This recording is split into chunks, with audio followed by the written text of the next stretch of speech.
Alladzi akhrajana minadh dhulumati ilan nur wa arsyadana ila siratim mustaqim wa hadana ila jannatin na'im. Asyhadu an la ilaha illallah wa ashhadu anna Muhammadan abduhu wa rasuluh. Allahumma salli wa sallim wa barik ala sayyidina Muhammadin wa ala alihi wa sahbihi ajma'in. Amma ba'du, yang saya muliakan guru kita semua, guru saya, guru ibu-ibu, Al-Ustadz Muhammad Salim Abdullah bersama enggak pakai Muhammad ya. Al-Ustadz Salim Abdullah bersama Ibu Ustadzah Yanti dan ibu-ibu semua yang sudah hadir pada kesempatan pagi hari ini. Semuanya saya lihat seger-seger semuanya. Sepertinya tidak ada masalah.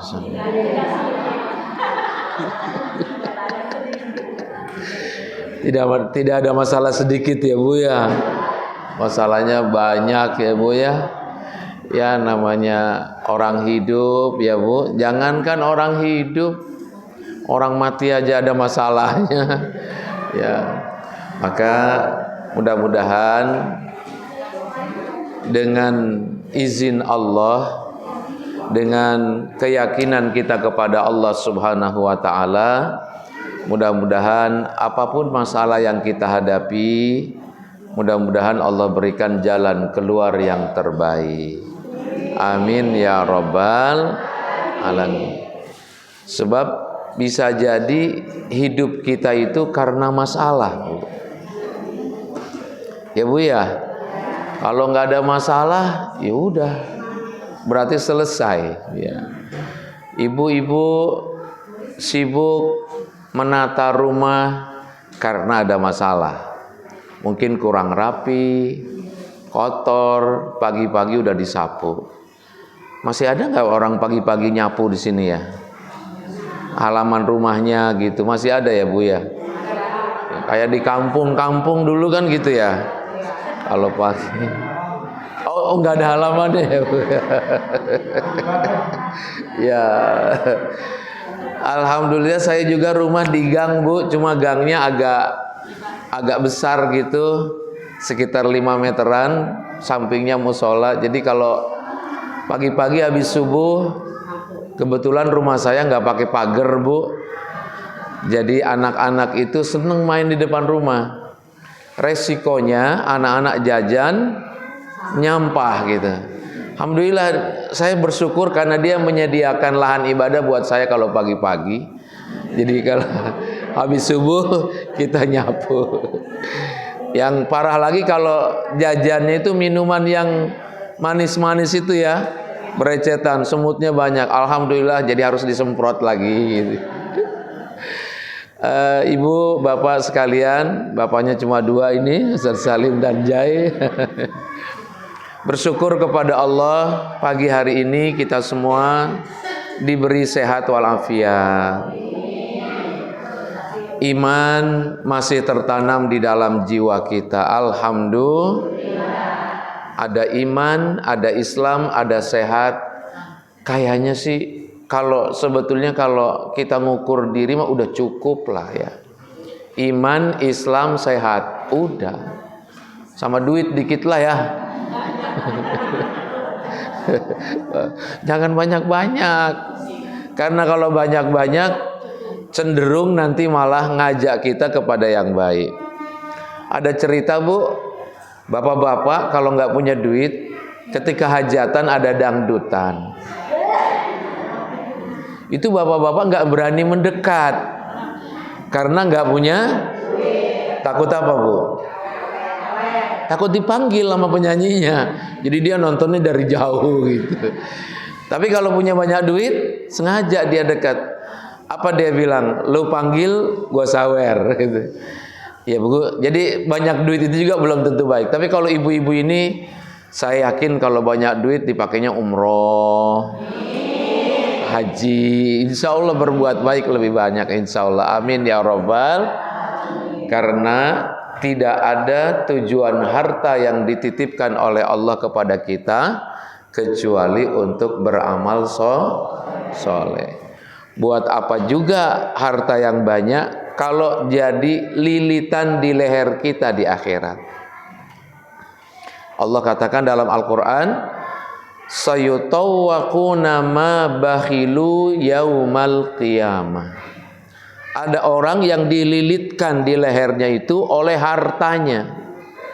Biasanya kalau yang ngelilit di leher itu apa, Bu? Yang pakai kalung tuh laki apa perempuan? Awas, hati-hati Bu. Dililitkan di lehernya karena bukan untuk ibadah, hanya untuk pamer, untuk apalah kayak gitu-gitu, ria. Ya, sekiranya tidak digunakan untuk ibadah, justru akan menjadikan sesuatu yang memberatkan kita di hadapan Allah Subhanahu. Sama Bu, istri, anak, semua juga begitu. Kalau salah-salah kita mendidik dan mengajarkannya, semua akan memberatkan kita di hadapan Allah Subhanahu wa ta'ala. Ada seorang suami, istrinya dibiarkan tidak beribadah, nggak sholat, nggak baca Quran, nggak tutup aurat, dia malah senang-senang aja. Itu suami juga ikut bertanggung jawab terhadap istri yang seperti itu. Tapi kalau begini semua istrinya, insya Allah suaminya tenang. Amin ya Rabbal.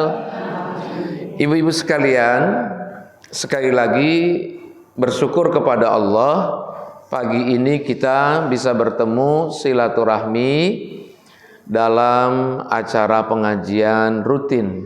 Mohon izin, seyogianya pekan yang lalu saya sudah sampaikan ke Ustadz, tapi memang ada agenda yang sulit.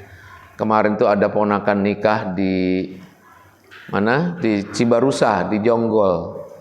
Jadi udah minta-minta gimana ya ceritanya, namanya ponakan ya Bu ya. Emaknya, bapaknya udah nggak enak jadinya. Jadi ini ditukar ke pekan ini. Mudah-mudahan insya Allah pertemuan ini mendatangkan keberkahan untuk kita semua. Salawat dan salam semoga tercurah kepada junjungan kita Nabi besar Muhammad sallallahu alaihi wasallam, kepada keluarganya, kepada para sahabat dan para pengikutnya yang taat menjalankan sunnah dan ajarannya sampai hari kiamat. Ibu-ibu sekalian yang berbahagia, di awal tadi Ustadz Salim sudah menyampaikan beberapa hal yang menjadi dasar pijakan kita agar hidup ini terarah. Waalaikumsalam. Silahkan. Agar hidup ini menapaki jalan yang benar, agar hidup ini membawa kita kepada tujuan akhir yang baik, yaitu mendapatkan ridho dan maghfirah dari Allah Subhanahu wa ta'ala. Bu, ya. Hidup ini pilihan. Orang boleh hidup dengan cara apapun semau dia, silahkan. Nggak ada yang maksa-maksa ibu, narik-narik ibu suruh ngaji ke sini dengerin baca Quran, nggak ada. Ya Bu ya? Ya. Ibu datang ke sini suruh siapa? Bu, datang ke sini suruh siapa? Disuruh sama hatinya masing.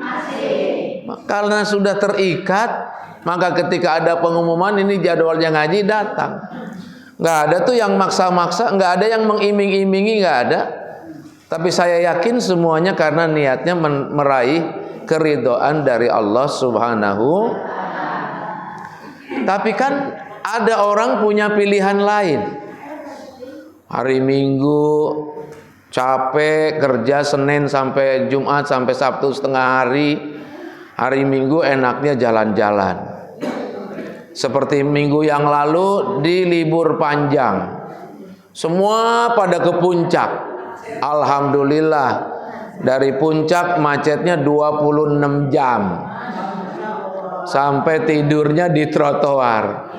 Itu kan pilihan. Semua itu masih mending, Bu. Tapi ada orang yang memilih naudzubillahi min dalik, malam minggu itu justru untuk melakukan sesuatu yang bertentangan dengan syariat. Mungkin ngedugem. Ibu tahu nggak ngedugem?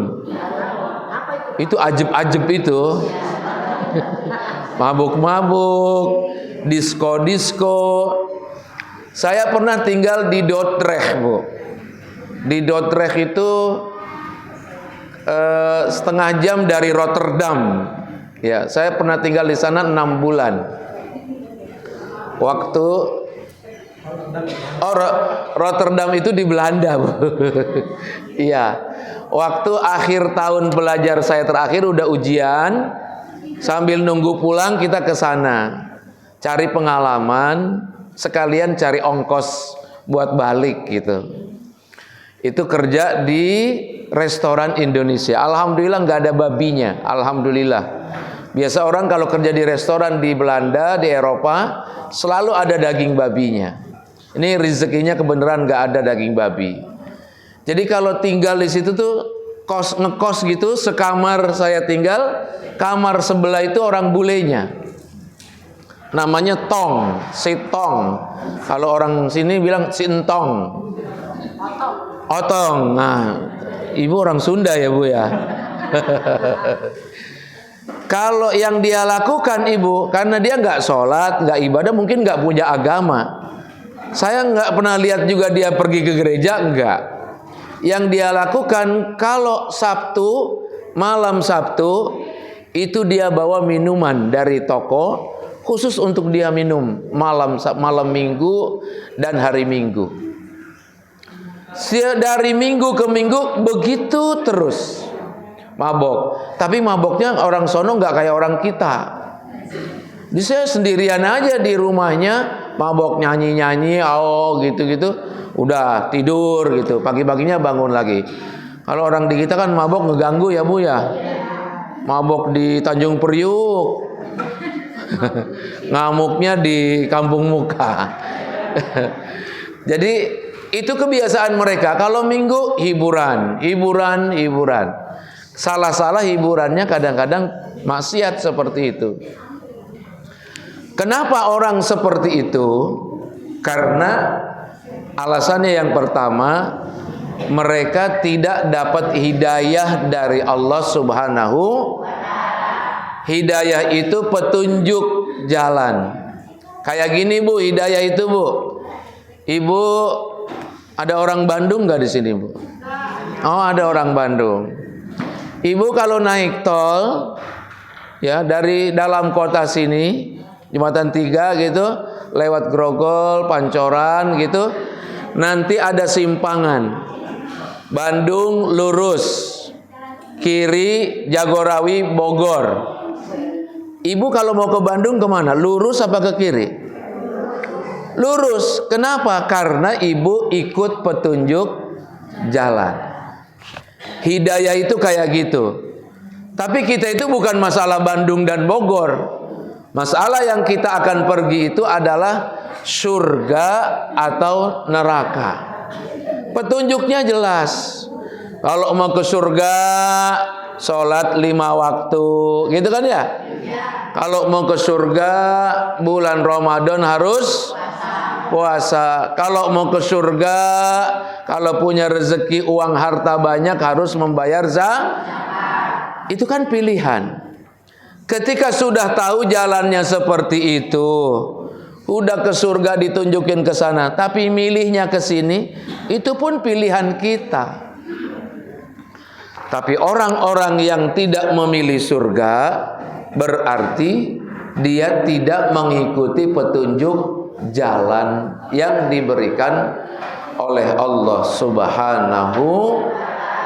Maka harus kita syukuri nikmat hidayah itu, nikmat petunjuk yang Allah berikan kepada kita, sehingga kita berada di jalan Islam yang benar, di jalan keimanan, percaya kepada Allah dan Rasulullah sallallahu alaihi wasallam.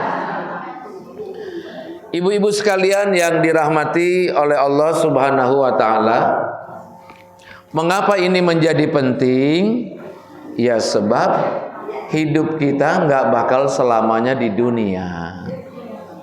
Semua akan kembali kepada Allah Subhanahu wa ta'ala.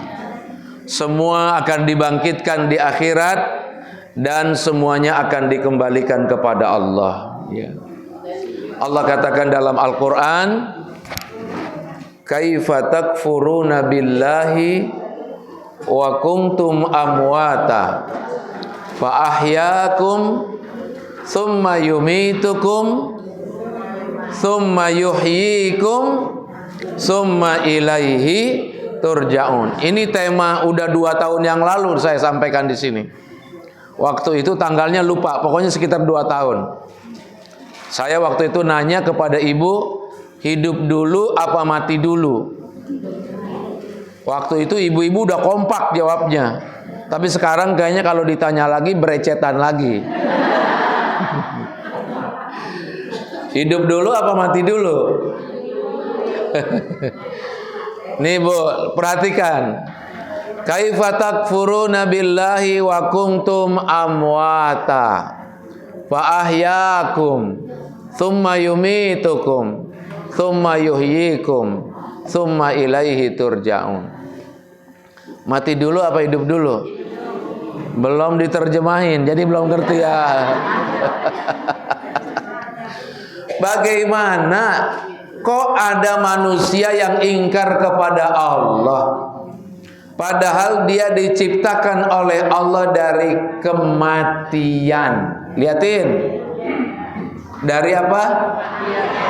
Kemudian dia dihidupkan, kemudian dia dimatikan, kemudian dia dihidupkan kembali dan dikembalikan kepada.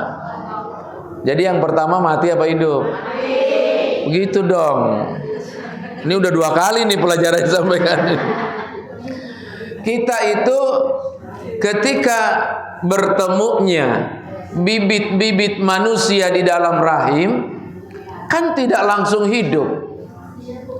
Dia mengendap sebagai apa? Disebutnya sebagai janin, diawali dengan air mani yang mengendap, kemudian berubah jadi segumpal darah, segumpal daging, dan seterusnya.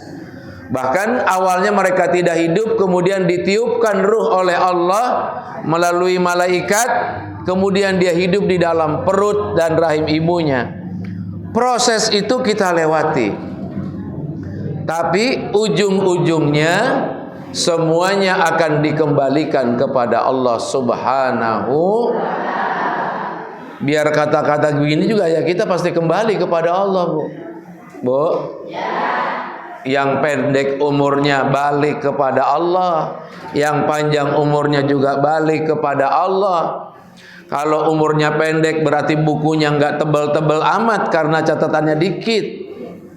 Misalkan ada orang umurnya 20 tahun, ya bukunya cuma 20 jilid. Tapi kalau umurnya 50 tahun bisa jadi bukunya 50 jilid. Ibu mau yang panjang atau mau yang pendek?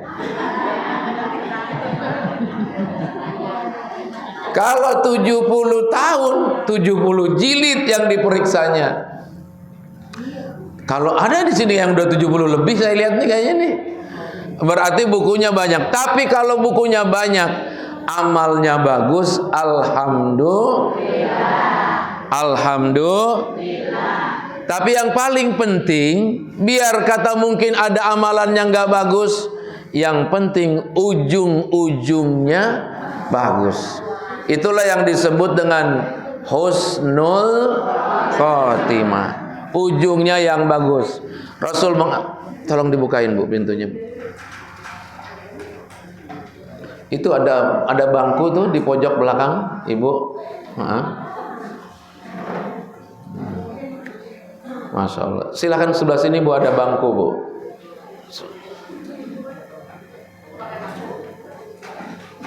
Oh, nggak usah. Lanjut ya Bu. Jadi oleh karena itu sekali lagi mensyukuri nikmat iman, mensyukuri nikmat Islam adalah masalah yang paling terpenting dalam kehidupan kita, dan mudah-mudahan kita bisa menjaga iman Islam kita sampai kita meninggal dunia. Amin ya Rabbal. Ibu-ibu yang saya muliakan, salah satu hal yang paling penting dalam kerangka menjaga keimanan ini adalah menjadikan Allah Subhanahu wa ta'ala sebagai tujuan utamanya. Bu, menjadikan Allah sebagai tujuan utama, tujuan yang paling penting, tujuan yang paling besar. Mungkin orang punya banyak tujuan. Kalau kecil-kecil gak apa-apa. Yang penting semua tujuan besarnya kepada Allah, mendapatkan keridhaan dari Allah. Sebab kalau nggak begitu, bisa jadi hidup kita sia-sia. Bu, banyak kepentingan orang dalam kehidupan dunia, tapi kepentingan-kepentingan itu tidak akan bernilai kalau tidak menyandarkan semuanya kepada Allah. Kalau dengan bahasa Arab itu Bu, ada prinsip namanya Allahu ghayatuna. Apa Bu? Ghayatuna. Allah adalah tujuan kami. Allah tujuan kita. Ibu datang ke sini, duduk jalannya susah, maju Bu, maju Bu, maju Bu. Kayaknya masih itu bis baru parkir tuh dari rombongan 300 orang lagi. Ini ibu-ibu ini luar biasa, Masya Allah, barakallah. No, ada yang bawa-bawa bak segala, no, lihat. Waalaikumsalam. Ayo silahkan masuk. Bu, boleh maju lagi Bu? Ya. Lanjut ya Bu. Bu, lanjut ya. Tes. Baterai kayaknya, Dai. Lanjut ya Bu. Kenapa penting menjadikan Allah sebagai tujuan utama? Kalau ada mic yang lain nggak apa-apa. Baik, nah.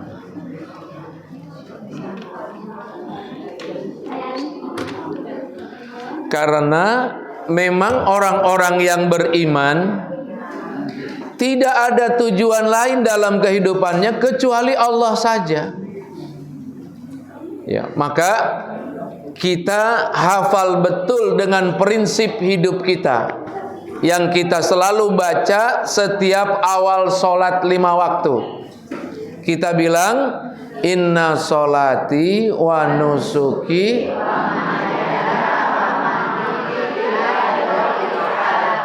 la syarika lahu.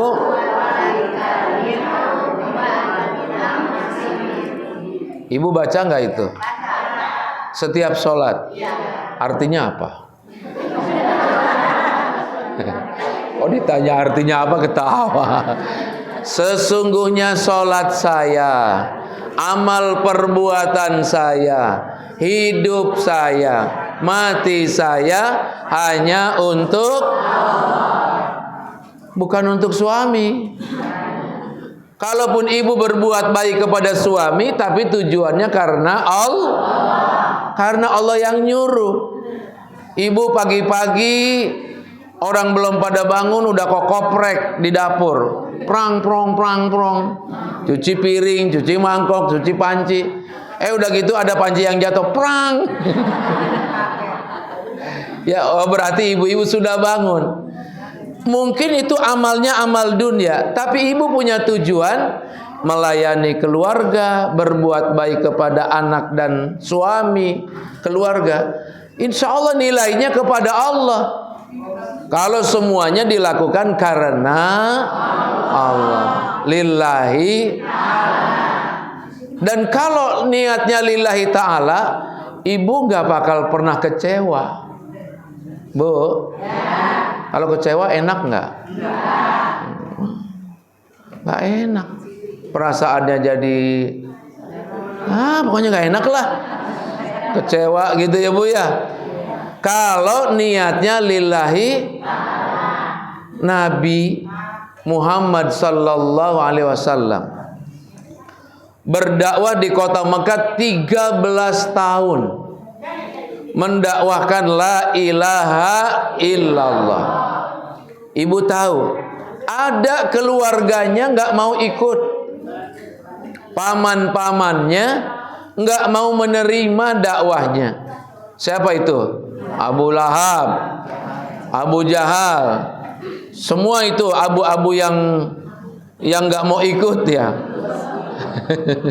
Abu Jahal, Abu Lahab, banyak orang-orang Mekah padahal tahu, kenal dengan Rasul sejak kecil, tapi diajak menyembah Allah nggak mau. Apakah Rasulullah kecewa? Mungkin dia kepingin orang itu masuk Islam, tapi dia nggak kecewa, terus aja. Kalau orang kecewa, berhenti dakwanya. Udahlah, capek ngomong terus, ngajak terus, nggak ikut-ikut. Ada bu, seorang suami datang kepada saya, Pak Ustadz, saya udah rumah tangga 14 tahun. Dari awal menikah, saya nyuruh istri saya pakai kerudung. Sampai hari ini, dia belum mau pakai kerudung. Kira-kira apa yang harus saya lakukan? Saya bilang, begini bu, Bapak sudah ngasih nasihat? Sudah nyuruh? Sudah. Ngasih hadiah kerudung tiap tahun mau lebaran? Sudah. Kerudung udah macam-macam Pak Ustadz, yang warna-warni udah saya beliin, tapi belum mau dia pakai. Saya bilang, apa yang harus saya lakukan? Saya bilang, terus saja lakukan. Ingetin lagi, ingetin lagi. Kalau saya ceraiin bagaimana Pak Ustadz? Jangan. Itu bukan solusi. Itu bukan jalan keluar. Wong istri Nabi aja ada yang gak beriman, apalagi ini. Dia beriman mau sholat 5 waktu, cuma memang belum mau pakai jilbab. Yang gak beriman aja istrinya kagak disuruh cerai. Siapa tuh bu? Nabi yang istrinya gak beriman. Nabi Nuh, Nabi Lut, itu istri dari seorang nabi. Apalagi ibu suaminya bukan nabi. Jadi wajar-wajar. Selama itu terjadi, selama itu juga kita ingatkan. Sebab kadang-kadang lelaki ini ada bikin alasan-alasan yang gak masuk akal. Kalau gitu saya ceraiin aja, bos. Emang dasar lu mau nyari yang lain. Dasar lelaki hidung belang. Ya bu, kata dasar laki mata keranjang. Ada yang begitu. Itu bukan solusi. Justru kalau kita punya istri seperti itu, itulah tantangannya dalam berdakwah. Dan ternyata berdakwah kepada keluarga itu juga nggak mudah ya bu ya. Nggak gampang. Sebab kalau kayak ibu nggak tahu rahasia saya. Saya kalau tidur kayak gimana, kalau di rumah kayak ibu nggak tahu. Taunya Ustadz Subki itu yang difoto banner-banner itu aja. Ya Bu ya, nggak tahu jeleknya. Tapi kalau istri saya tahu siangnya, tahu malamnya, tahu subuhnya dan seterusnya. Maka kadang-kadang dakwah kita lebih berat. Tapi nggak apa-apa, dijalanin saja dengan penuh kesabaran. Kalau niatnya karena Allah, terus aja. Ibu nyuruh anak sholat gampang apa susah? Tapi apa harus dipecat tuh anak dari anak kita? Kan ya anak-anak kita juga ya Bu. Dia lapar mah tetap aja ibu yang masak. Udah makan, besok disuruh sholat nggak mau, berantem lagi. Besok kalau udah makan ya disiap itu Bu ya. Itu berarti ibu itu sudah menapaki jalan kesabaran yang dilakukan oleh Rasulullah sallallahu alaihi. Kalau niatnya lillahi ta'ala, enggak ada masalah. Semakin banyak masalah, semakin banyak pahala yang akan didapat. Kadang-kadang zaman sekarang ada anak maki-maki orang tua. Benar enggak? Hei, subuh bangun. Mak berisik aja. Ada enggak yang begitu? Udah diam. Ya Allah. Padahal kata emaknya, saya pengen kamu masuk surga. Tapi anak begitu. Besok ibu bangunin lagi. Dimaki, nggak apa-apa. Lillahi ta'ala, pahalanya numpuk. Amin ya robbal. Kan kita sama anak juga nggak ngarep-ngarep dia ngasih apa ke kita juga, enggak kok. Ya, justru kita kepengen masuk surga rame. Kan kata Allah dalam Al-Quran, ya ayyuhalladzina amanu qu anfusakum wa ahlikum. Hai orang yang beriman, jagalah diri kamu dan keluarga kamu dari api. Ibu punya suami? Ada yang suaminya belum sholat? Ya Allah. Ada yang belum sholat? Besok Bu, kalau ada azan dari masjid, hayya 'alas shalah, ibu omongin lagi di kupingnya, hayya 'alas shalah.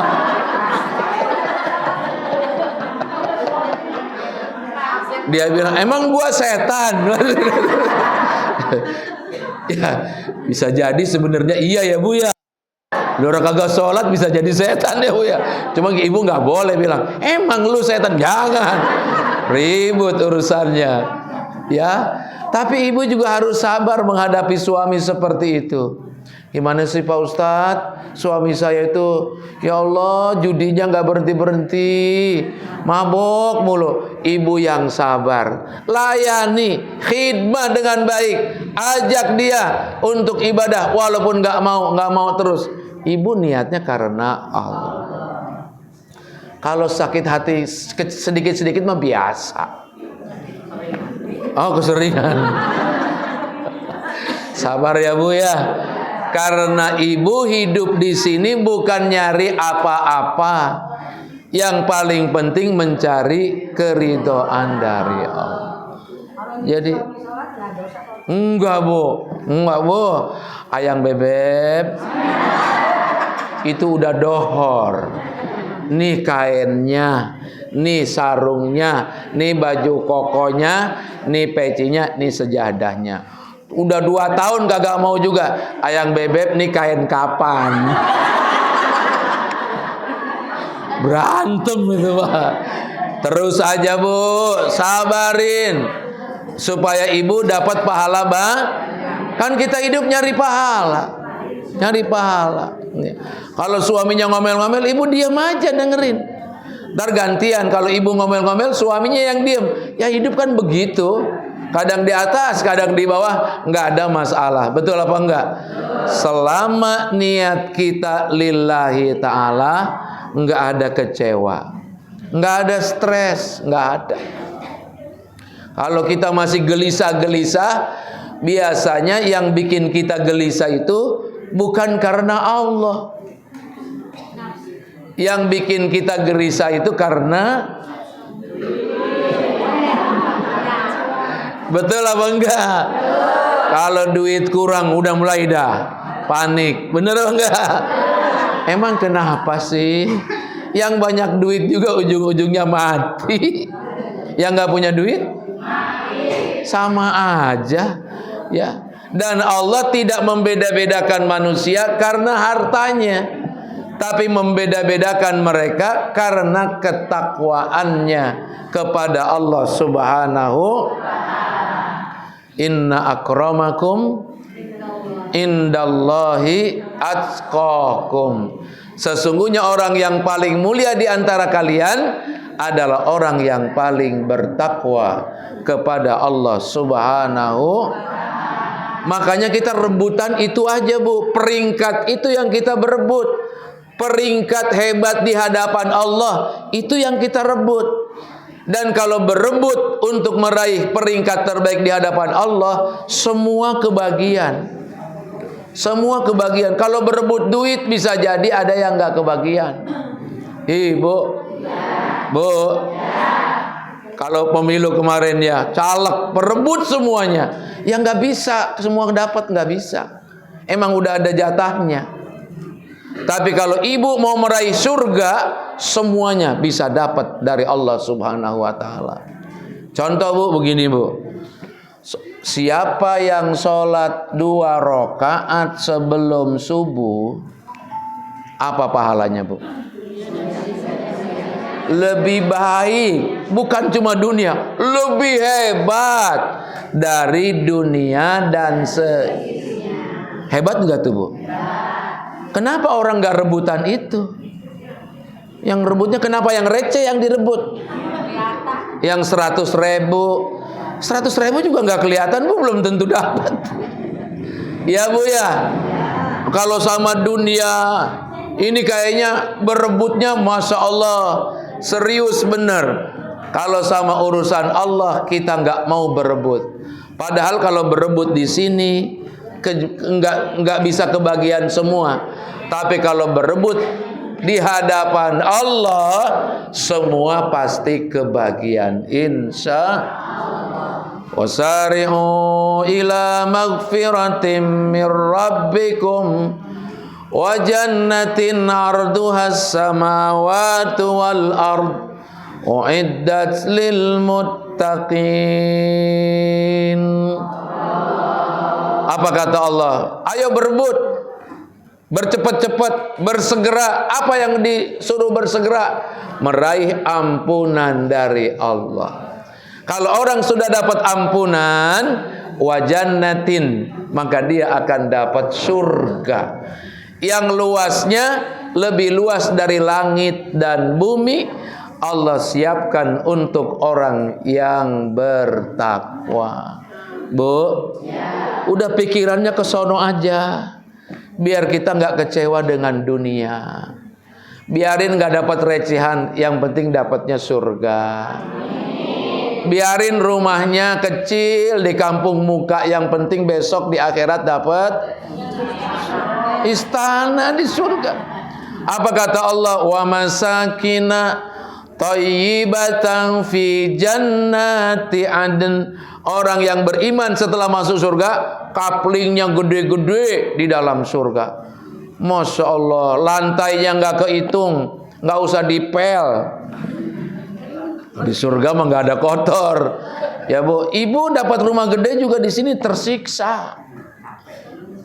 Rumah ibu kecil aja juga capek ngeberesinnya. Bener? Apalagi kalau rumahnya gede.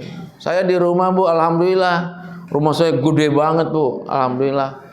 Panjangnya 10 meter, lebarnya 5 meter. Gede, Bu, segitu mah. Alhamdulillah. Kalau itu dibikin 3 lantai, alhamdulillah. Saya terus anak-anak gitu, buat anak-anak. Itu kalau ngepel capek, Bu. Naik turun. Coba apalagi saya bilang sama istri saya, Mi, apalagi kalau rumah kita 5 kali ini ya, berarti kita ngepelnya 5 kali. Iya juga sih. Emang iya, Mi, bukan iya juga. Bu, syukuri apa yang ada. Insya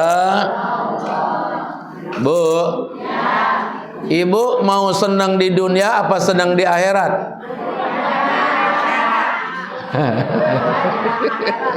Rabbana wa fil man arada dunya fa alaihi bil ilmi wa man arada al akhirata fa alaihi bil ilmi wa man aradahuma fa alaihi bil ilmi. Siapa orang yang pengen dunia harus tahu ilmunya. Siapa yang orang pengen akhirat harus tahu ilmunya. Siapa orang yang pengen dunia dan akhirat juga harus tahu ilmunya. Apa ilmunya? Ilmu akidah, iman dan Islam. Supaya dunianya bagus, akhiratnya juga. Mana dunia yang bagus? Dunia yang kita hidup di dalamnya mengikuti ajaran Allah dan Rasulullah sallallahu. Ngapain kita hidup di dunia? Duit banyak, rumah lebar, anak banyak, harta berlimpah. Kalau kita enggak ibadah, kalau harta itu enggak kita gunakan untuk taat kepada Allah. Bu, hidup kita tujuannya bukan dunia, tujuannya akhirat. Allah nanti kita berhadapan dengannya, mempertanggungjawabkan seluruh amal ibadah.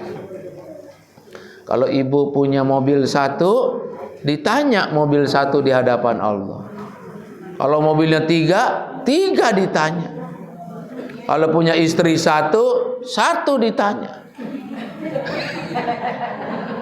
Kalau istrinya empat ditanya. Makanya saya mah satu aja lah. Gak mau berat-berat tanggung jawabnya.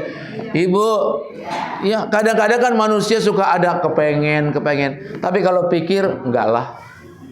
Kenapa? Karena semuanya akan dipertanggungjawabkan di hadapan Allah Subhanahu. Jadi apapun yang kita lakukan, pikiran kita kepada Allah saja. Supaya kitanya tenang, supaya kitanya nyaman, tidak gelisah, tidak pusing menghidupi diri kita selama hidup di alam dunia.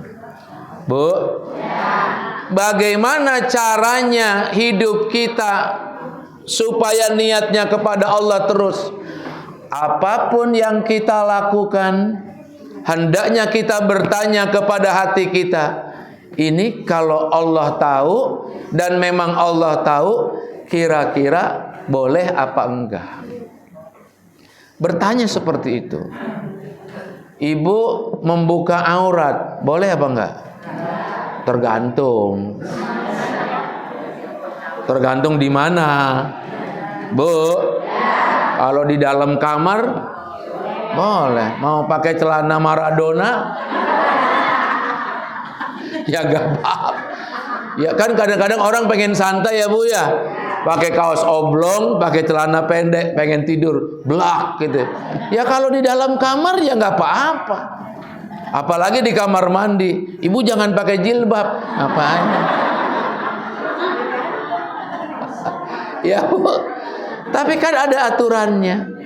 Kalau ibu udah keluar rumah, berarti berlaku aturan menutup aurat. Rapi dari ujung kaki sampai ujung kepala, tertutup sesuai aturan syari. Mungkin kalau orang pikirannya karena ini, karena itu, dia akan berat melakukannya.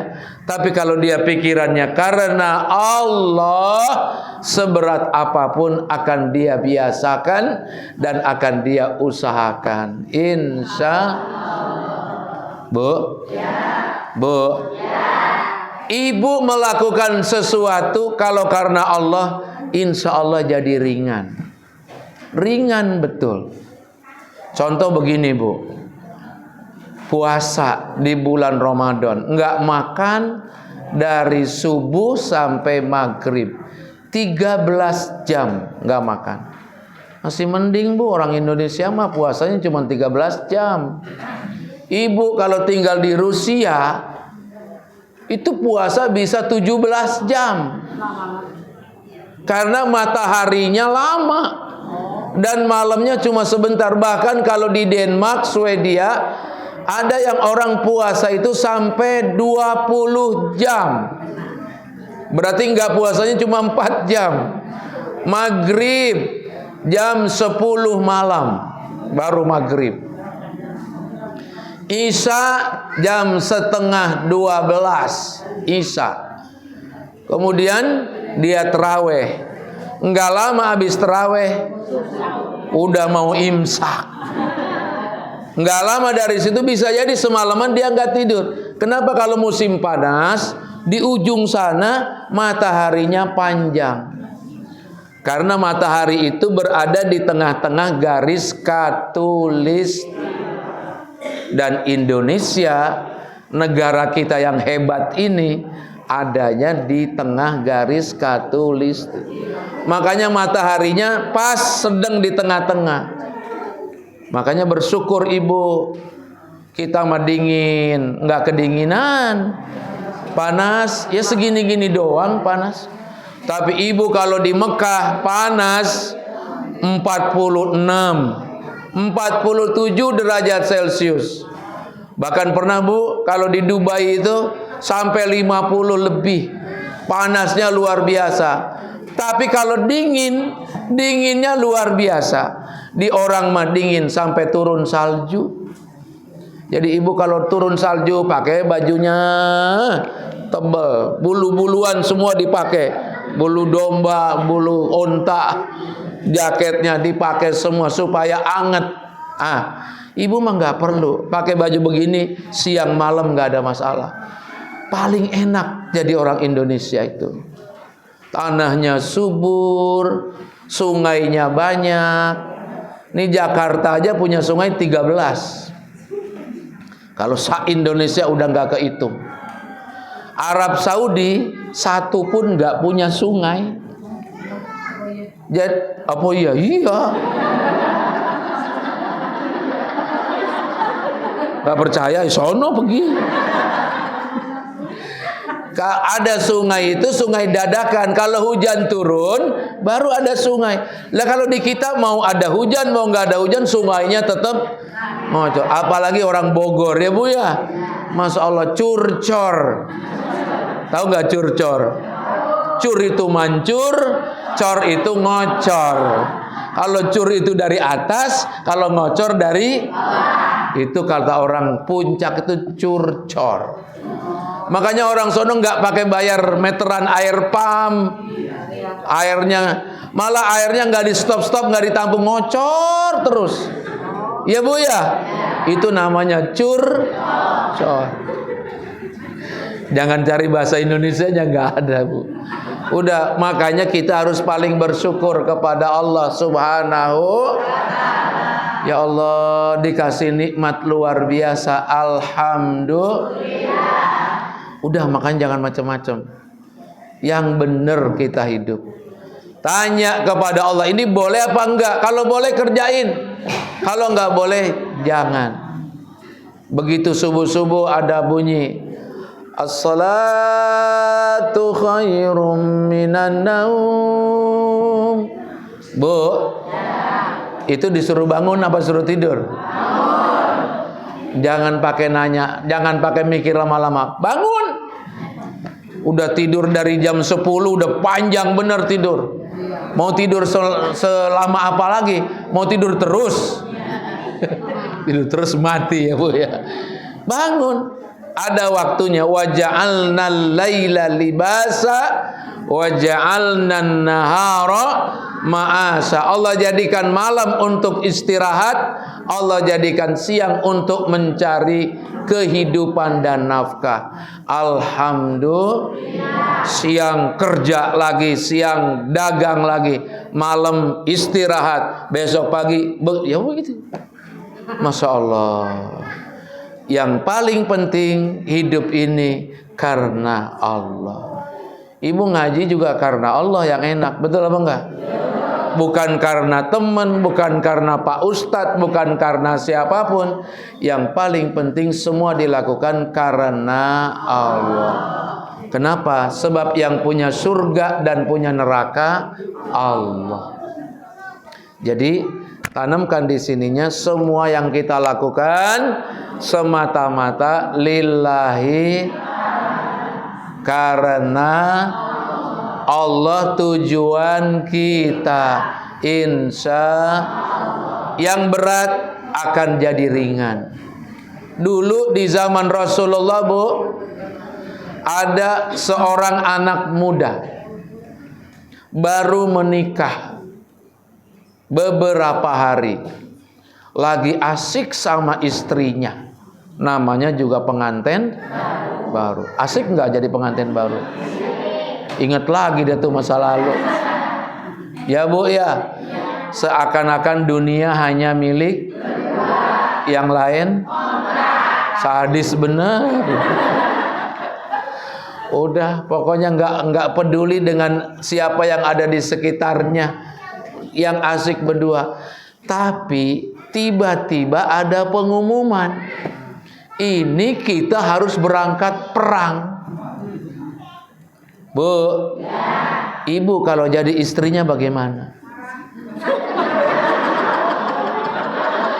Paling kata ibu dipegang, jangan, udah pokoknya alasan kayak sakit kayak apa kayak. Ya Bu ya. Yang penting akang jangan ikut. Kan begitu tuh. Kenapa? Karena tidak lillahi. Terus lelakinya juga kan masih enak jadi pengantin baru. Apa kata dia mungkin? Ya maklumin aja, namanya juga pengantin baru. Kan bisa cari alasan ini dan itu. Kalau kita bukan karena Allah. Namanya sahabat Nabi ini Hanzalah.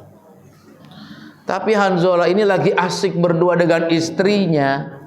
Mungkin bergaul, pergaulan suami istri dan lain sebagainya. Mendengar pengumuman perang, dia tinggal istrinya. Apa dia bilang? Mohon maaf istriku, ini ada panggilan dari Rasulullah sallallahu alaihi wasallam untuk berperang. Dia lupa, padahal dia sedang junub, langsung pakai baju perangnya, ambil kudanya, berangkat bersama Rasulullah. Dia lupa, padahal sedang dalam keadaan hadas. Bisa begitu tuh. Kita mah lupa bukan karena perang, kita mah lupa ketiduran. Ya, betul apa enggak? Ya Allah, ya Rabbi. Begitu berangkat perang, istrinya juga ngasih. Ya, apa kata istrinya? Tentu jihad lebih penting daripada saya. Silahkan suamiku berangkat. Itu istrinya karena Allah, suaminya karena Allah. Coba kalau kita nggak mikir karena Allah, pengantin baru lagi indehoy-nya. Ya Bu ya. Kalau bahasa anak sekarang lagi asik-asiknya berangkat. Bertempurlah Hanzalah bersama pasukan Rasulullah, meninggal mati syahid dalam keadaan junub. Karena dia lupa. Apa yang dilakukan oleh beliau berjuang karena Allah sampai mati syahid? Akhirnya kata Rasulullah, aku melihat Hanzalah itu dimandikan oleh malaikat. Bu, orang yang mati syahid kan gak usah dimandiin. Udah bungkusin aja langsung dengan pakaiannya yang dia pakai, langsung dikubur. Gak usah disolatin. Orang mati syahid nggak perlu dimandiin, nggak perlu dikafanin, nggak perlu disolatin, bungkus dengan pakaian yang dia pakai, langsung dikuburkan. Itu kan aturannya orang mati syahid. Tapi kata Nabi, aku melihat Hanzalah dimandikan oleh malaikat karena memang dia dalam keadaan junub. Bu, kira-kira yang begitu bisa terulang lagi nggak zaman sekarang? Aduh. Berat ya Bu ya. Bu, orang sekarang semua pikirannya karena duit mulu ya. Ada makanya banyak lagu duit tuh ya. Ada lagu Rhoma Irama rupiah ya Bu ya. Ibu masih hafal nggak? Udah, saya nggak mau nyanyi di sini padahal saya hafal. Ya Bu, kalau bukan karena Allah, buat apa hidup kita? Semua akan sia, karena kita dari Allah akan kembali kepada Allah. Nah, sekarang apapun yang kita kerjakan kepada Allah saja tujuannya, Bu. Apalagi orang-orang kayak kita yang dikasih amanah. Waduh, kalau nggak ingat Allah, repot, Bu. Bu, ada kewenangan, ada jabatan, ada ini dan itu. Kalau bukan karena Allah, repot. Anggota dewan itu, Bu, ada privilege, fasilitas, boleh masuk tempat hiburan di mana saja di Jakarta. Mau yang murah, mau yang mahal, semua gratis. Wede, Bu, dulu ada tempat hiburan di sini nih yang, dulu sampai kalau itu masih ada juga boleh masuk ke situ, gratis. Tapi Bu, kalau di sininya ada Allah, apa ya kita mau masuk ke situ? Bu, orang yang ingat kepada Allah pikirannya apa? Jangan-jangan kalau saya masuk ke situ, pas di situ umur kita habis. Matinya mati sedang maksiat. Na'udzubillahi min. Justru kita mati ada kayak orang-orang lagi sujud, lagi baca Quran, lagi qiyamul lail. Tentu kita mati ingin seperti itu ya Bu ya. Bukan orang-orang mati di tengah kemaksiatan. Na'udzubillahi min. Bu, Ibu mau mati nggak? Mau. Kapan? Mau duluan apa mau belakangan?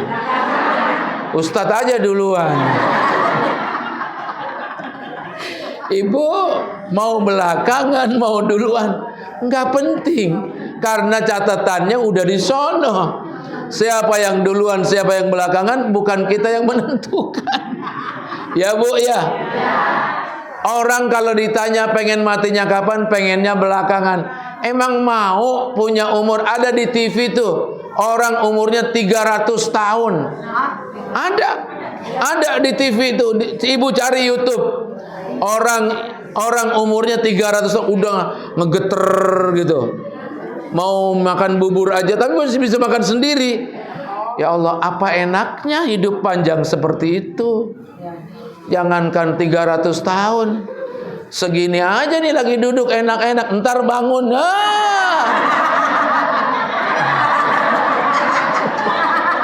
Ya Bu ya, duduk aja ada selonjoran, santai, ntar lihat kalau bangun. Tapi Ibu jangan kecewa. Itulah hakikat manusia. Tapi walaupun bangunnya susah, tapi masih mau ngaji, subhanallah. Jalan langkah Ibu yang jalannya berat, pahalanya lebih berlipat-lipat daripada yang sehat. Betul enggak? Kayak orang ngaji susah tapi masih belajar. Alam taro kaifa fa'ala rabbuka. Kan diajarinnya begitu. Berhubung nggak bisa alam taro. Yang panjang nggak dipanjangin, yang pendek namanya juga lagi kayaknya selesai surat Al-Fil aja keringetannya sampai segede-gede. Keringat dingin keluar. Itu kata Rasulullah, orang kayak begitu kalau belajarnya nggak berhenti, pahalanya banyak. Pahala ngajinya dapat, pahala susahnya juga dapat. Bu, jadi nggak ada yang sia-sia kalau kita beramal karena Allah. Insya hadapi hidup kita dengan penuh optimis. Jangan lupa tersenyum. Karena senyum itu sunnah Nabi Muhammad. Nabi Muhammad nggak pernah cemberut. kecuali kepada orang kafir, marah. Tapi kalau sesama orang mukmin selalu tersenyum. Tapi ingat juga, jangan senyum kalau nggak ada orang. Ya Bu ya. Bu, hidup harus berjalan. Hati kita harus tetap bahagia, optimis. Karena apa? Bukan karena siapapun kita hidup, semata-mata karena Allah. Insya Allah. Apapun yang terjadi kalau niatnya lillahi ta'ala, enak aja. Insya Allah. Dah, jangan panjang-panjang, takut habis stoknya. Insya Allah, mudah-mudahan kita mendapatkan manfaat dan keberkahan dari Allah Subhanahu. Ibu, saya sudah dilantik. Alhamdulillah, tapi juga innalillah sebenarnya.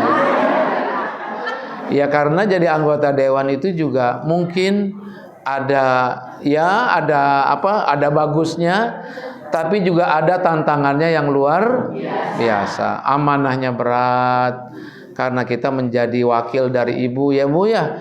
Berarti ibu bos saya wakilnya, kan wakil. Jadi insya Allah kebetulan saya diamanahkan di Komisi E. Komisi E itu yang kerjaannya terkait pendidikan, kesehatan, kesejahteraan, pemuda dan olahraga, termasuk di dalamnya juga urusan-urusan sosial.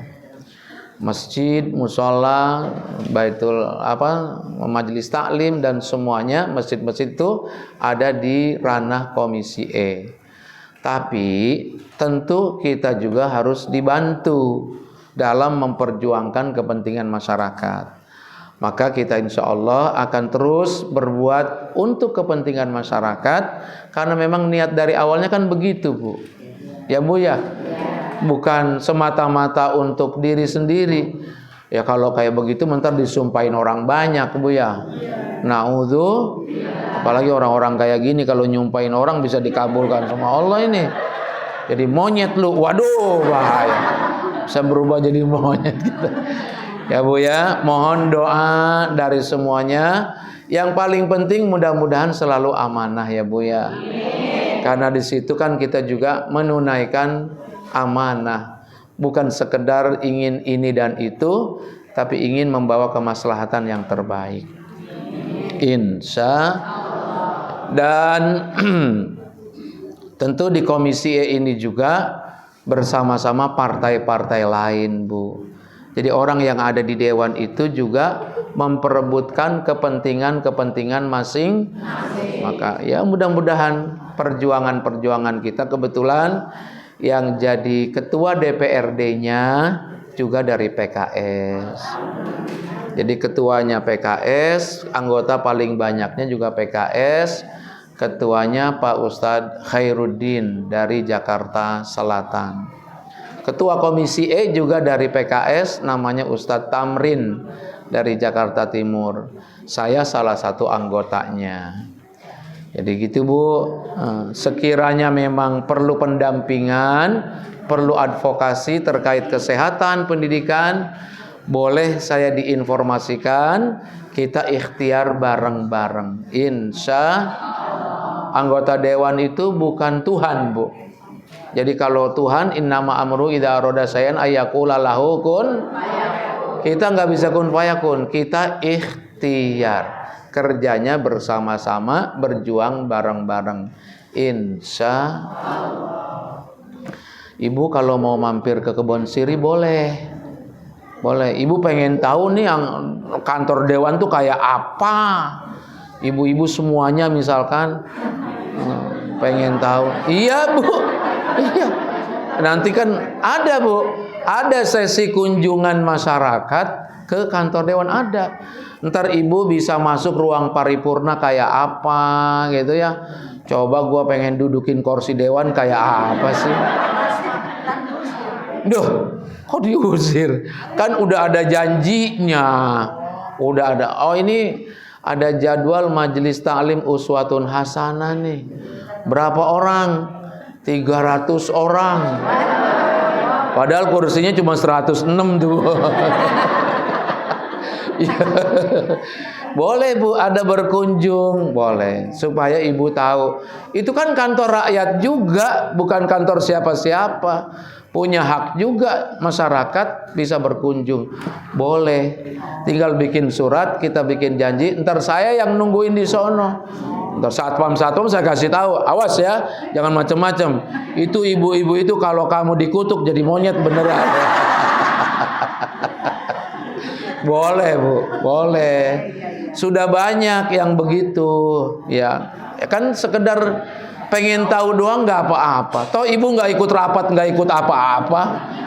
Cuman pengen tahu ini mic-nya bunyi apa enggak, akan gitu. Boleh, kita ada kunjungan. Ngaji di sana. Oh, ngaji di sana boleh Bu. Pengajian di sana.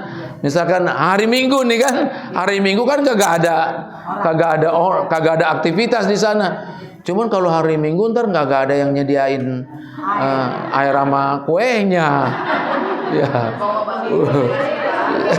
Kalau hari kerja, insya Allah ya Bu ya. Namanya juga masyarakat pengen tahu ya nggak apa-apa. Ya, boleh ya Bu. Kenapa waktu pelantikan nggak ngundang-undang? Karena udah pasti nggak muat kalau diundang. Ya kita juga cuma satu mobil doang Bu, boro-boro. Orang lain mah Masya Allah itu ada pelantikan, ada yang bawa bis Bu, bawa tanjidor. Ini ngapain? Ramenya minta ampun kayak apa? Ya kita mah nggak usah rame-rame lah. Orang mau dapat amanah kok. Ya nggak usah terlalu sukaria juga gitu. Itu Bu ya, doain ya Bu ya. Kalau ada apa-apa kita boleh berjuang, bekerja bersama-sama. Insya Allah. Ada yang mau bertanya Bu? Iya Bu, monggo Ibu dulu. Ini. Waalaikumsalam. Iya Bu. Saya sebelumnya tuh minta maaf. Saya tuh ada kata yang gak benar. Sama saya juga begitu. Apalagi saya Bu. Tidak sopan. Maaf, udah insya Allah udah pasti. Besok kita menghadap kita. Itu ada kata yang saya inginkan itu nggak ada. Terus bagaimana? Menghadap apa? Akan ada pilkada tapi yang nggak ada. Pilkada, ya. Luar biasa. Aduh Ibu, saya juga merasakan hal yang sama, Bu. Kan Ibu juga ngelihat dong saya ngomong apa dan seterusnya, Bu ya. Waktu Pak Anies kesini juga kita juga mendampingi ya Ustadz Salim ya. Ya Allah, hati saya juga hancur sebenarnya, berkeping-keping. Tapi memang kadang-kadang pilihan hidup itu susah Bu ya. Bu, Aminah sama Ahmad sudah ta'aruf, berkenalan ke orang tuanya, pengen menikah. Tiba-tiba si Ahmad udah dijodohin sama orang tuanya di kampung. Dia nggak berani ngelawan orang tuanya, apalagi emaknya. Duk, kamu nggak boleh kawin sama orang lain. Kamu harus ikut emak di kampung. Kira-kira si Ahmad mau maksa kawin sama yang di Jakarta apa sama yang di kampung? Kenapa? Nurut orang tua. Yang di Jakarta kecewa nggak? Karena nggak jadi nikah. Padahal sudah ta'aruf, tinggal bikin surat undangan. Tapi janur belum melengkung ya Bu. Ya mau masih boleh dong karena belum nikah. Kadang-kadang hidup tuh begitu Bu. Ibu. Bu. Saya sebenarnya kalau nggak ditanya saya ogah ngomong ini Bu. Karena saya tahu Ibu banyak yang kecewa, tapi mendingan kecewa Bu daripada kecewe.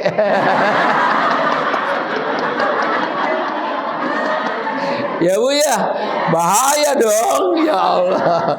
Ibu, saya jelaskan apa adanya ya Bu ya. Kadang memang perjalanan politik itu suka nggak sesuai dengan harapan.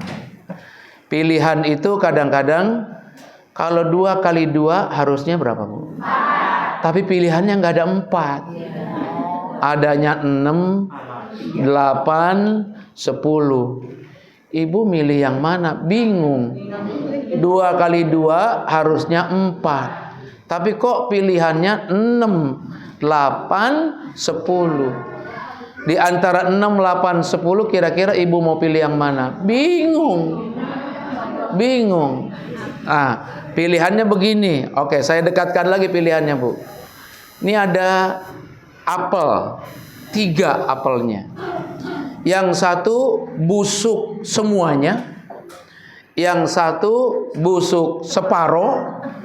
Yang satu busuk sedikit. Ibu pilih yang mana? Kan busuk.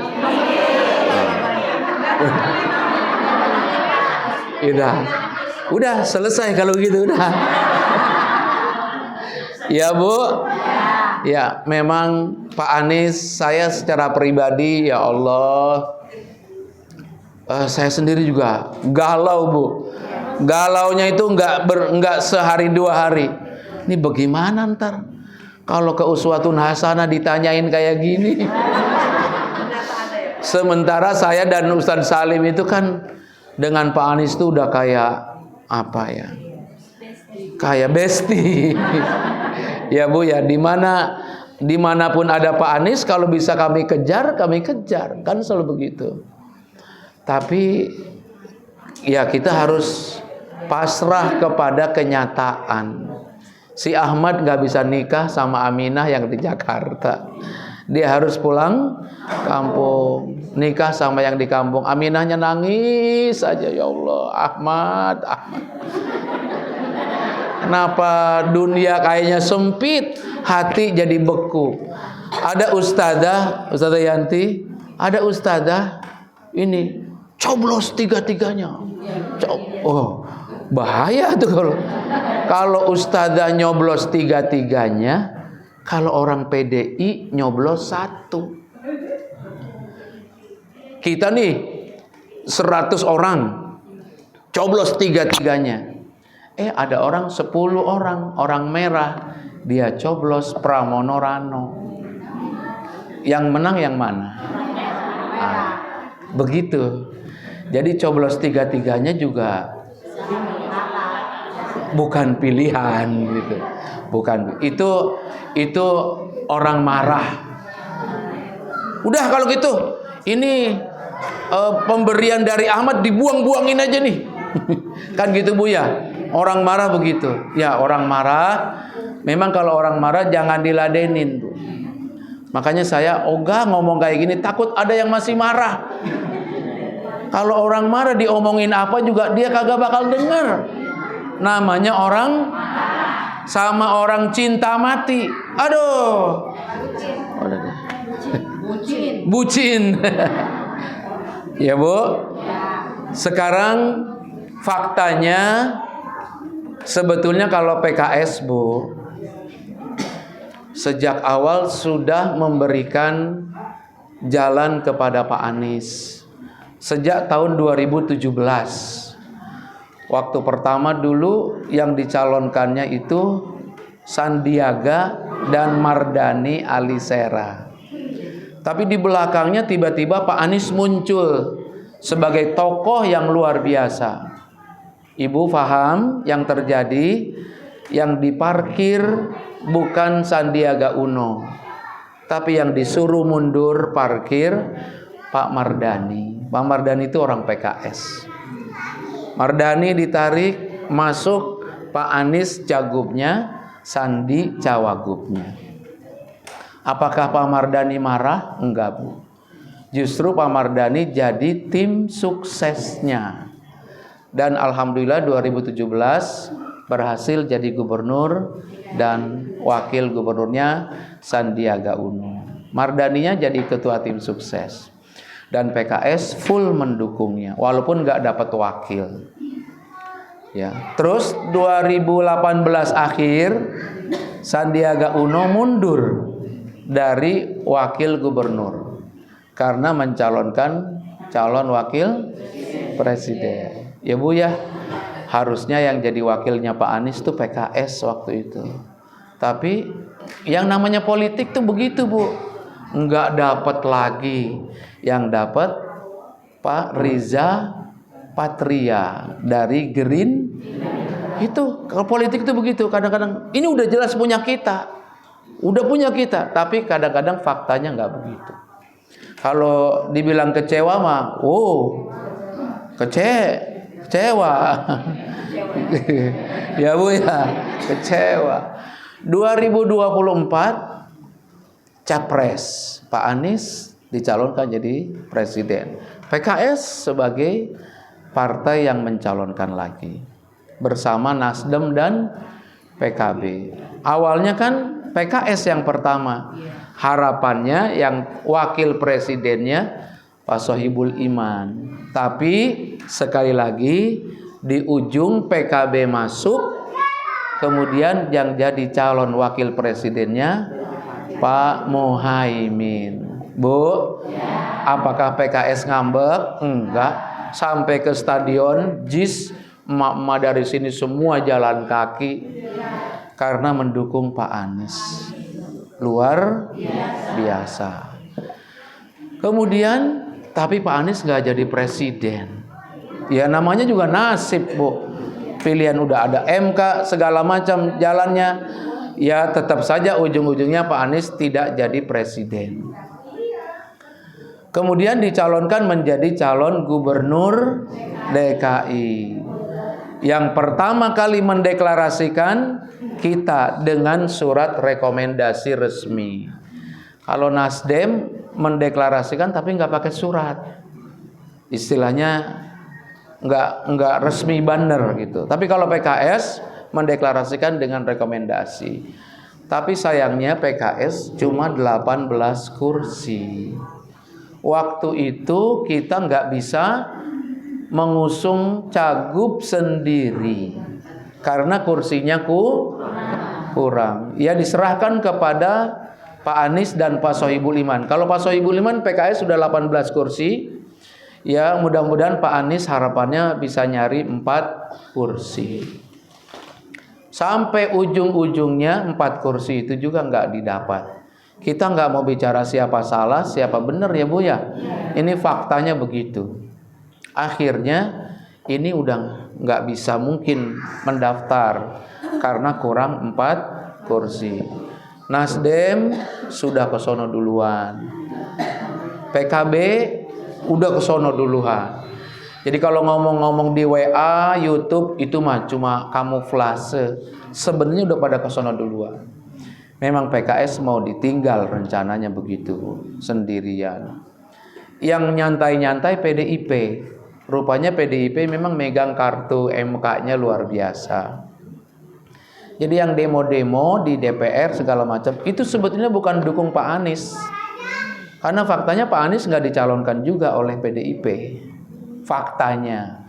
Ya, kan tinggal PDIP yang nggak mencalonkan. Dia bisa mencalonkan sendiri, tapi nggak juga mencalonkan Pak Anies.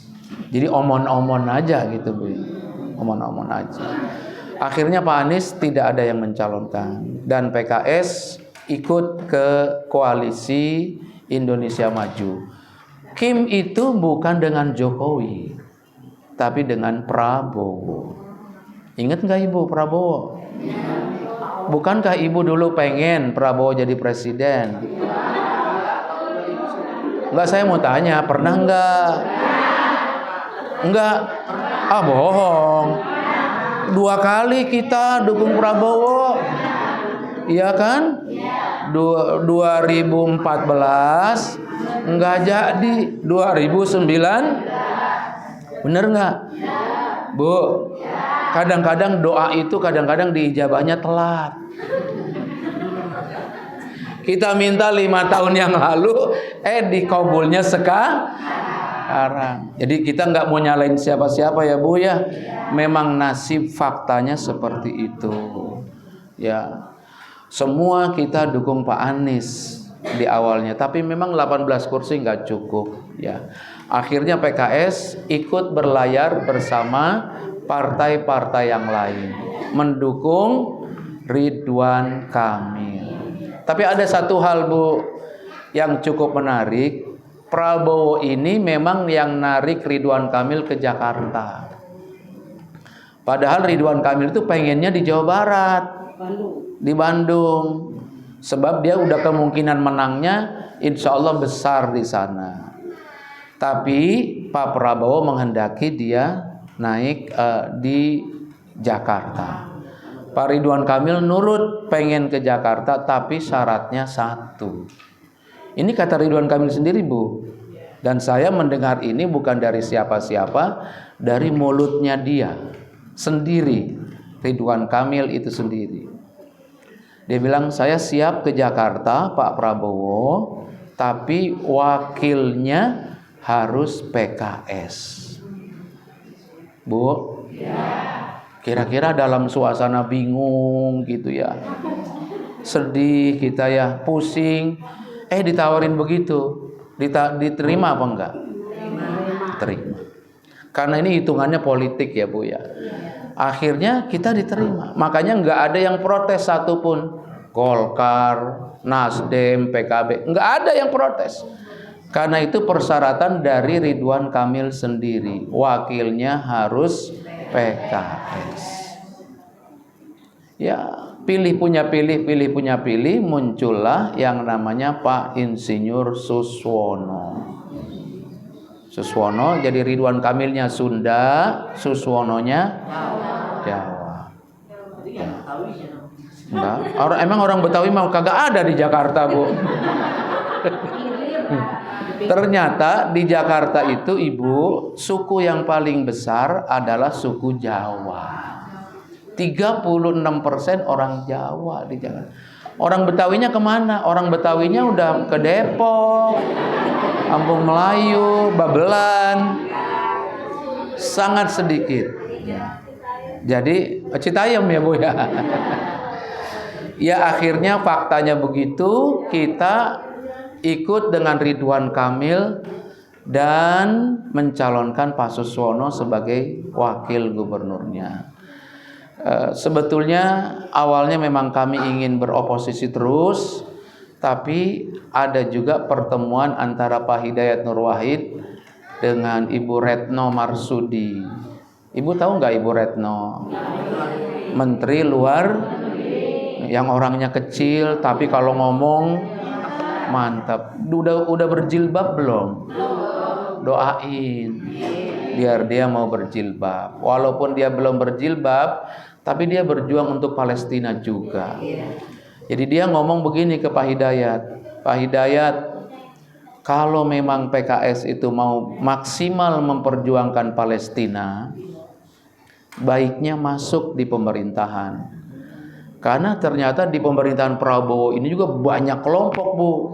Ada kelompok yang Golkaris, ada kelompok yang Jokowers, masih ada Bu. Itu yang pengikut-pengikutnya Gibran, Fufu Fafa itu, ya kan? Itu masih ada. Makanya kata Bu Retno, kalau memang mau membela Palestina, masuk. Biar di lingkungan Prabowo itu juga ada kelompok yang Islaminya.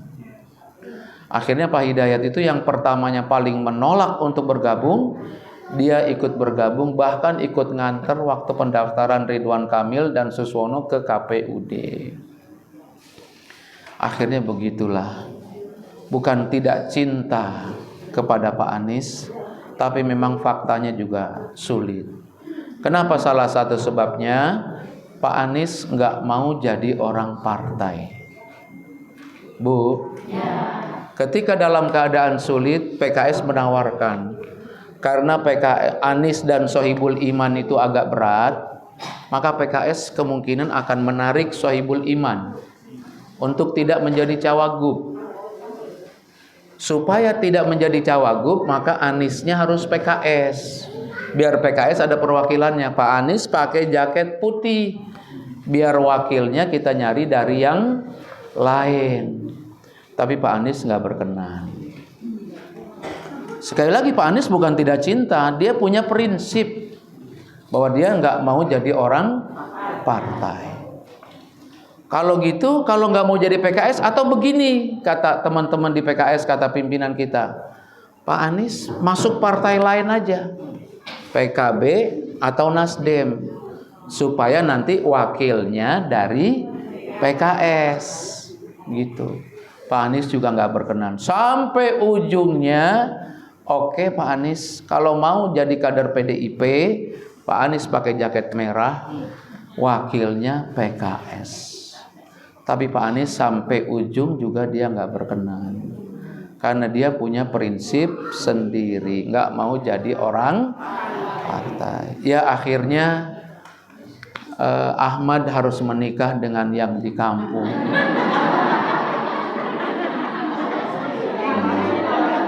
Aminah jadi jomblo. Tapi Pak Anies itu bukan pengangguran. Itu orang belagu aja ngomong kayak begitu. Masa orang kayak gitu dibilang pengangguran? Orang pinter sekarang udah ceramahnya ke Jepang, kemana-mana. Yang butuh banyak. Cuma memang kondisi politik belum memungkinkan. Apakah ada kemungkinan di 2029 PKS mencalonkan Anies untuk capres? Tidak ada yang mustahil dalam politik. Belum tentu juga tua, Bu. Mana tahu nanti dia dapat panggung sendiri. Sekiranya Pak Anies ditawari jadi menteri oleh Prabowo, boleh apa enggak, Bu? Boleh. Mateng Ibu berarti. Tapi ada yang bilang, jangan mau. Ngapain? Loh, kalau jangan mau terus Pak Aniesnya nanti bergeraknya bagaimana? Ya, kalau dia jadi menteri, malah dia lebih banyak Makanya doain biar dia jadi menteri. Bu, akhirnya kita mendukung Ridwan Kamil. Kalau apel ada 3, busuk semua, busuk setengah, busuk sedikit. Ya, kalau nggak mau milih, berarti ibu menyerahkan kepada orang untuk menentukannya.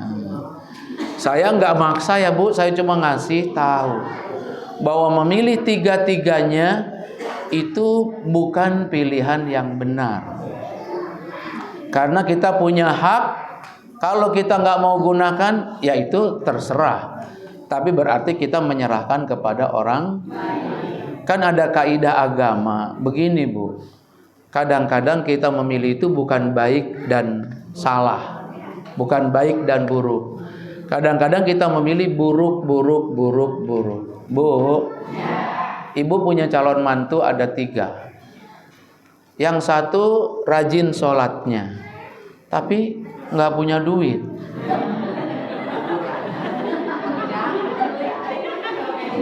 Nggak punya duit. Yang satu punya duit tapi nggak sholat. Yang satu udah nggak punya duit. Pak Ustadz milih menantu mah jangan yang begitu, yang mana? Yang punya duit, yang sholat, yang ganteng turun. Wah itu mah sempurna. Kadang-kadang pilihan tuh nggak begitu. Jadi kira-kira ibu mau pilih yang mana? Yang nggak sholat nggak punya duit, apa yang nggak punya duit tapi nggak sholat, apa yang nggak sholat tapi kerjanya cuma yang ngojek aja? Pilih yang mana? Itu kan pilihan nggak sempurna ya Bu ya. Kadang kehidupan tuh kayak begitu. Kalau ibu bilang udah nggak usah milih, ya enggak kawin. Ya saya kalau ibu puyeng, apalagi saya Bu. Aduh, saya dengan Pak Anies itu udah apa ya? Udah nggak bukan hubungan orang-orang biasa. Saya sering ke rumahnya, beliau juga sering ketemu di lapangan kalau di pekerjaan. Jadi hubungan kita terus sangat luar biasa. Tapi memang fakta politik kadang-kadang suka begitu. Sama dengan fakta pernikahan suka begitu. Kalau ibu punya suami, ibu, saya mau tanya nih Bu ya. Ibu kan punya suami. Pernah nggak suami ibu mengecewakan? Ayo, ya udah. Ya, kalau PKS mengecewakan, itu tandanya PKS juga partai manusia. Tapi saya kalau boleh tanya, ya boleh ya. Tapi ini bukan menyalahkan. Kira-kira kalau model Pak Anies itu dia punya salah apa enggak ya?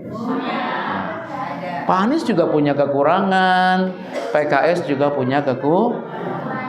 Sekarang menjadi gimana? Pendukung Pak Anies jangan menyerang PKS. Pendukung PKS jangan menyerang Pak Anies. Karena sama-sama ini dua-duanya insya Allah orang-orang baik. Insya kalau kita saling menyerang, yang kebo merah tepok tangan. Ibu tahu kebo merah? 10 tahun. Sia-siain kita nangkepin Habib, nangkepin ulama 10 tahun. Sekarang aja ujung-ujungnya kayak orang bener, kaya. Ya, nggak usah dilirik dah itu mah. Kalau yang merah mah saya mah enggak deh. Udah pokoknya enggak deh. Enggak ridho ya.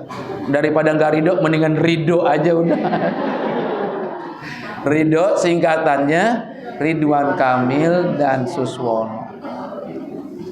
Kenapa Pak Ridwan Kamil kok maunya PKS? Dulu di Bandung waktu dia jadi wali kota, wakilnya juga dari PKS. Namanya Kang Odet yang udah meninggal. Rupanya dia merasakan nyaman betul kerjasama dengan teman-teman PKS. Dulu di Bandung namanya Ridho juga Bu, Ridwan Kamil Odet, jadi Ridho. Nah sekarang O-nya di ujung, Ridwan Kamil Suswono, Ridho juga. Ya ini mah ikhtiar ya Bu, insya Allah. Saya daripada Ibu memilih tiga-tiganya, ya mendingan milih apel yang sedikit lah busuknya. Kalau seandainya ini mau Ibu bilang busuk, insya Allah ini di busuknya masih ada yang benernya. Kira-kira Pak Suswono itu ustadz kami di PKS, pimpinan juga, mantan anggota DPR, mantan Menteri Pertanian juga di waktu SBY. Jadi ini nggak jelek-jelek amat. Ridwan Kamil, ibu-ibu yang ke Bandung suka ke masjid apa tuh namanya? Itu banyak juga peninggalan beliau di Jawa Barat. Nggak jelek-jelek amat gitu ya, nggak jelek-jelek amat. Harum namanya. Wah, ini udah ridho. Gitu Ibu ya. Kadang memang hidup nggak lurus terus. Ada gujlak-gujlaknya. Ya sekarang kita ujian ibu-ibu, ujian saya, ujian kita semua. Mudah-mudahan Allah kasih yang terbaik. Amin ya Rabbal. Silahkan pelajari yang tiga-tiga. Apel busuk semua, busuk separoh, busuk sedikit. Kira. Kadang memilih itu nggak selalu baik dan buruk. Buruk. Kalau buruk, Ibu nyarinya gimana? Ada kaidah agama, sesuatu yang tidak bisa diambil semuanya, jangan ditinggalin semuanya. Bu, ma la yudraku kullu la yudraku jullu. Kalau ada sesuatu perkara yang kamu nggak bisa ambil semuanya, maka jangan kamu tinggalkan semuanya. Walaupun sisa-sisa dikit lumayan gitu kira-kira. Cuman memang lurusnya gini Bu, kalau Ridwan Kamil dan Suswono yang dapat, koordinasi kitanya lebih mudah. Karena nanti pimpinan di DPRD-nya PKS, salah satu masalahnya misalkan gini Bu, kita dari dulu mau mengambil saham di PT Bir Angker itu Bu, minuman keras. Kan kemarin belum berhasil karena pimpinan DPRD-nya kebo merah. Nah, sekarang pimpinan DPRD-nya kita. Apalagi kalau yang jadi Pak Suswono, ini harus deal. Harus bisa dikeluarin tuh duit Jakarta dari pabrik minuman keras. Simbolnya kayak gitu. Satu contoh kayak gitu. Mereka berjanji semua yang sudah dilakukan oleh Pak Anies yang bagus-bagus mereka akan lanjutkan. Insya ya, kalau yang masih kecewa ya kecewa saja boleh. Tapi ingat, kita berbuat bukan untuk PKS, bukan untuk Pak Anies, tapi kita berbuat untuk kemaslahatan masyarakat Jakarta. Lillahi. Insya Allah. Masih kecewa? Udah ridho apa belum? Aduh. Kalau belum ridho repot. Ya, ya silahkan. Kalau belum, saya enggak Bu, saya enggak nuduh. Wah, enggak. Monggo dipikir-pikir gitu ya. Karena kita mikir masa depan 5 tahun dan umat masyarakat. Bu, PKS itu 10 tahun koalisi, 10 tahun oposisi. Waktu koalisi dakwah kita Masya Allah di kantor-kantor, di sekolah-sekolah, di kampus-kampus banyak. Begitu yang berkuasa Kebo Merah mau ke kampus enggak boleh, anak-anak sekolah rohis itu juga dihapus semuanya. Enggak ada rohis di sekolah sekarang. Ya. Jadi berat dakwah di ini. Ya, kalau sekarang mau koalisi dengan Prabowo, karena insya Allah masih ada kemungkinan secercah harapan berbuat baik di sana. Daripada Prabowo dikendalikan oleh orang-orang Mulyono. Tahu Mulyono maksudnya? Iya. Orang-orang Mulyono, lebih baik kita masuk dan mempengaruhi Pak Prabowo. Anggap aja Prabowo ini adalah presiden yang waktu itu kita doakan 10 dan 5 tahun yang lalu. Bu, daripada enggak sama Ibu. Jangan bandingin suami ibu dengan pacar ibu yang dulu. Pacar ibu ganteng, orangnya baik, kalau ngomongnya welas asih, ramah, sholatnya rajin. Tapi udah jadi suami orang. Ibu punya suami sekarang ya terima nasib sendiri.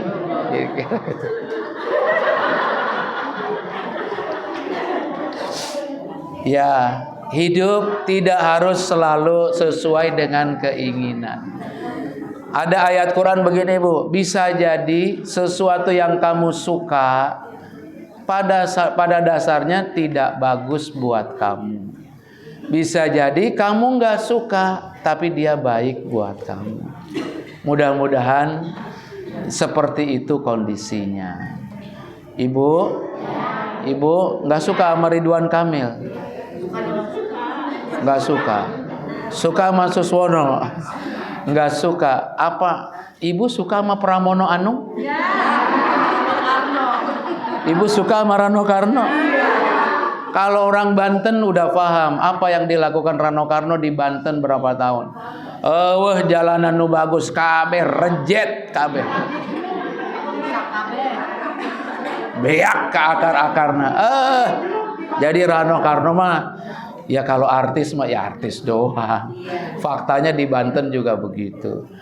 Atau ibu lebih suka Dharma Pungrekun yang Kristen itu? Ya, Dharma Pungrekun nggak suka. Pramono Kebo Merah. Ya pilihannya ini apel yang sedikit busuk. Tapi masih bisa dimakan. Mendingan ada Suswono-nya. Insya Allah ada orang solehnya. Ridwan Kamil juga ternyata juga nggak jelek-jelek amat Bu. Keluarganya juga keluarga agamis. Itu anaknya nggak berjilbab, istrinya kan udah berjilbab. Ya kita doain. Pak Anies juga istrinya udah berjilbab kan? Anaknya belum juga. Ya kita doain dong. Selalu begitu. Ya, karena ini orang-orang baik, insya. Kalau Pak Anies saya nggak bisa ngomong apa-apa, ibu udah tahu sendiri dah ya. Cuma emang rezekinya belum nyampe. Bu, ibu pengennya naik mobil Mercy, tapi Mercy-nya kagak dapet. Udah, kijang aja juga nggak apa-apa lah, kijang doyak. Kijang juga kagak ada. Yang ada bajai yang berisik itu, premek. Naik apa enggak? Ya, apapun adanya bajai, ya bajai lah. Yang penting nyampe. Bu, jadi begitu ya Bu ya. Jelas maksudnya? Arahnya jelas? Silahkan diendap-endap. Ya, saya juga nggak tega. Kalau nggak ada yang nanya, saya nggak mau ngomong ini Bu. Cuman kalau udah ngomong separuh kan nggak enak ya. Hadza min fadli Rabbi. Ini namanya keutamaan anugerah dari, gara-gara ibunda nanya jadi saya jelasin. Emang harus. Iya. Cuman kalau nggak ada yang nanya saya kayaknya menyerang amat gitu. Kalau istilah cewek sama cowok, ini nyosor amat. Sebenarnya saya nunggu-nunggu juga ada yang nanya. Ya, siang ini insya Allah kami ada rapat koordinasi di DPW PKS bersama Pak Ridwan Kamil dan Pak Suswono. Jadi kalau ibu lihat IG saya itu banyaknya dengan Pak Suswono, karena dia guru kita dan ustadz kita, insya Allah. Zuhur udah tiba ya Bu ya. Enggak bagus berpanjang-panjang. Mudah-mudahan ridho lah, semuanya ridho. Amin ya robbal alamin. Ada yang nanya lagi? Ibu, iya. Di dalam surat At-Tolaq At-Tolaq 2 dan 3. Kenapa disebut ayat 1000 dinar? Ayat 1000? Oh, yang itu ya Bu, yang apa bunyinya Bu?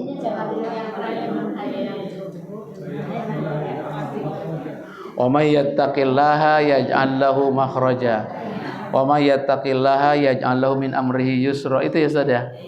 Wa yarzuqhu min haitsu la. Itu ayatnya bunyinya begini Bu. Siapa yang bertakwa kepada Allah, pasti Allah berikan jalan keluar. Siapa yang bertakwa kepada Allah, Allah pasti berikan rizki dari jalan yang tidak. Sebenarnya yang paling tahu kepada kita ini siapa Bu? Kita aja nggak tahu sama diri kita. Kita kayaknya sok tahu aja. Saya kalau punya duit banyak kayaknya bagus nih. Padahal belum. Kayak saya ini Bu, kalau duit banyak bahaya. Makanya duitnya nggak usah banyak-banyak lah, cukup aja gitu ya Bu ya. Allah yang lebih tahu. Kita kadang-kadang kalau dapat dikit mengeluh, kalau dapat banyak seneng. Kalau dapat dikit kayaknya kita nggak disayang Allah. Kalau dapat banyak kayaknya Allah sayang, padahal dikit atau banyak Allah sayang kepada kita. Itu disebut ayat 1000 dinar karena di situ Allah menjanjikan rezeki Allah yang tanggung. Tugas kamu bertakwa aja kepada Allah. Rezeki urusan aku kata Allah. Maka kita jangan suka ngatur-ngatur rezeki. Jangan sok tahu deh. Kita yang harus kita lakukan ibadah aja yang benar. Takwa aja yang benar, yang disuruh kita kerjain, yang dilarang kita tinggalin. Kalau urusan rezeki biar Allah yang ngatur. Insya. Jadi kalau Allah udah ngatur, udah bener, udah pas. Banyak sedikitnya itu udah pasti terbaik buat kita. Insya. Dan insya Allah orang yang yakin kepada Allah, dia tidak merasa miskin. Bu, ibu nggak mau jadi orang miskin. Tapi yang jangan mau ibu jadi orang yang merasa miskin. Padahal duitnya banyak, tapi masih serakah. Ya Bu ya, korupsi, korupsi terus gak berhenti padahal duitnya udah. Mendingan kita punya sedikit tapi kita bersyukur kepada Allah. Cukup ya Bu. Yang kedua ayat berikutnya Bu ada. Terakhir. Ayo, siapa lagi? Cukup? Oh Ibu yang boleh Ibu silakan. Waalaikumsalam. Ibu Suranti ya. Tanya masalah tentang doa yang Doa. Sesuatu itu kalau keluar dari lisan kita itu katanya adalah doa. Di sini saya ingin menanyakan, kalau misalnya kita itu mencari nafkah dalam kondisi sinetron apa itu kan semua dalam hubungannya itu gimana? Semua ucapan kita bisa jadi nggak semuanya doa, Bu. Bisa jadi ada yang dimaksudkan sebagai doa. Contohnya begini, misalkan gini. Rumah kita kecil, kita lewat Ancol Timur tuh ya, rumahnya kan gede-gede. Kita bilang, ya Allah bagus amat nih rumah. Itu bisa jadi omongan itu mengandung doa. Kita bilang, ya Allah ini bagus amat rumah. Terus kemudian kita bilang, kalau saya dikasih rumah kayak gini ya senang juga. Itu kan ada harapan ya Bu ya. Itu berarti omongan ibu jadi doa. Tapi enggak semuanya omongan itu doa. Ada yang doa, ada yang bukan gitu. Kalau tidak bermaksud harapan, apalagi mencaci orang, ya tentu bukan doa. Insya ya, yang doa itu yang ada baik-baik dan ada harapan di dalam diri kita. Ya kalau sinetron di TV itu bohong-bohongan ya Bu ya. Bohong, itu mah nggak termasuk doa sama sekali. Orang kawin juga kawin-kawinan ya Bu ya. Nikah. Baik Ibu, karena waktu zuhur sudah datang, kita tidak bagus berpanjang-panjang. Kita akhiri saja pertemuan kita dengan membaca doa kafaratul majlis. Subhanakallahumma wa bihamdika asyhadu an la ilaha illa anta astaghfiruka wa atubu ilaik. Terima kasih Ibu sudah didengarkan. Mohon maaf kalau ada khilaf dan salah. Assalamualaikum warahmatullahi wabarakatuh.